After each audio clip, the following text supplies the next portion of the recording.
Bonjour Laura, alors, t'as passé de bonnes vacances? Merci de demander, Greg. Oui, j'ai enfin retrouvé le temps de lire. Ah, alors, de belles découvertes?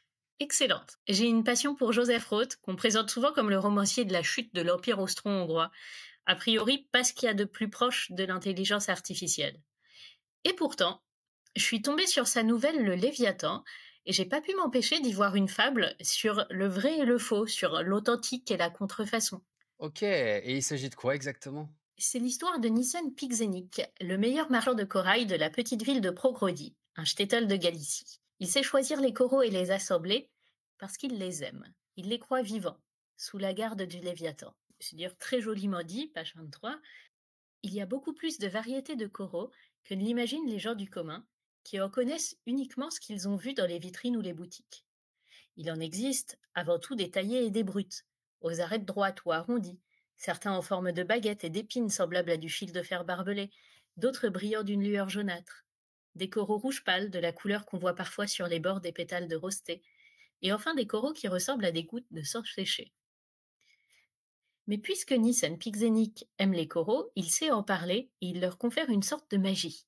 Il trouve le collier pour chaque bourse, celui pour le cou blanc des paysannes, celui qui préserve les nouveau-nés du mauvais œil.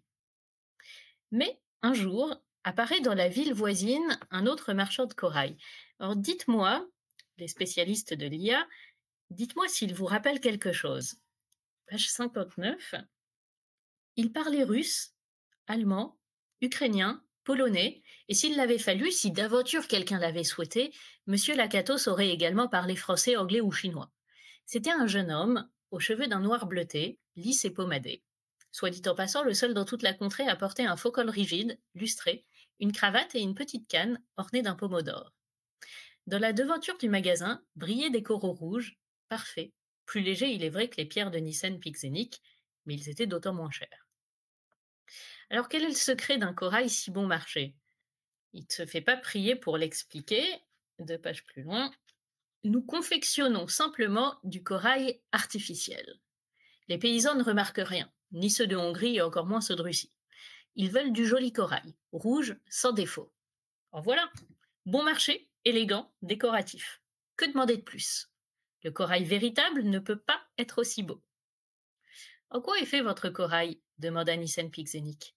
En celluloïde, mon cher, en celluloïde, s'écria Lakatos avec enthousiasme. Surtout n'allez pas me dire que vous êtes contre la technique. Voyez-vous, en Afrique poussent des arbres à gomme, et avec cette gomme on fait du caoutchouc et du celluloïde. N'est-ce pas tout à fait naturel? Les arbres à gomme sont-ils moins naturels que les coraux? Un arbre en Afrique est-il moins naturel qu'un arbre de corail au fond de la mer? Et c'est ainsi que Nissen Pixenic se retrouve à mélanger du faux corail au vrai dans ses bijoux. Rapidement, évidemment, il perd le goût de son travail. Les clients le ressentent et l'abandonnent. Alors, je vous raconte pas la fin, la nouvelle est très courte et très agréable à lire. Mais maintenant, vous n'avez pas un grand effort à faire pour imaginer que le vrai, l'authentique corail, rouge et vivant, celui qui semble rajeunir lorsqu'il est porté près du cœur des belles paysannes, et ce sont toutes les œuvres de l'homme, tous les textes qu'on va nous-mêmes créer, inventer, et que le celluloïde, que vend le diable sous les traits du marchand Lakatos, c'est l'artifice, l'imité, c'est ce qui brûle avec une flamme bleutée en répandant une odeur infernale. Le véritable danger, c'est surtout de perdre la foi dans son œuvre, de la dénaturer en mêlant le vrai et le faux, l'authentique et l'artificiel. Danger de l'IA dont on ne parle peut-être pas assez. On perd l'envie de créer en perdant le sens du vrai et du faux. Alors depuis, j'imagine ChatGPT comme un jeune homme aux cheveux d'un noir bleuté, lisse et pommadé avec un faux col rigide et une canne à pommeau d'or. Vous y penserez la prochaine fois que vous générerez du texte par IA. French Tech, esprit critique pour Tech Éthique.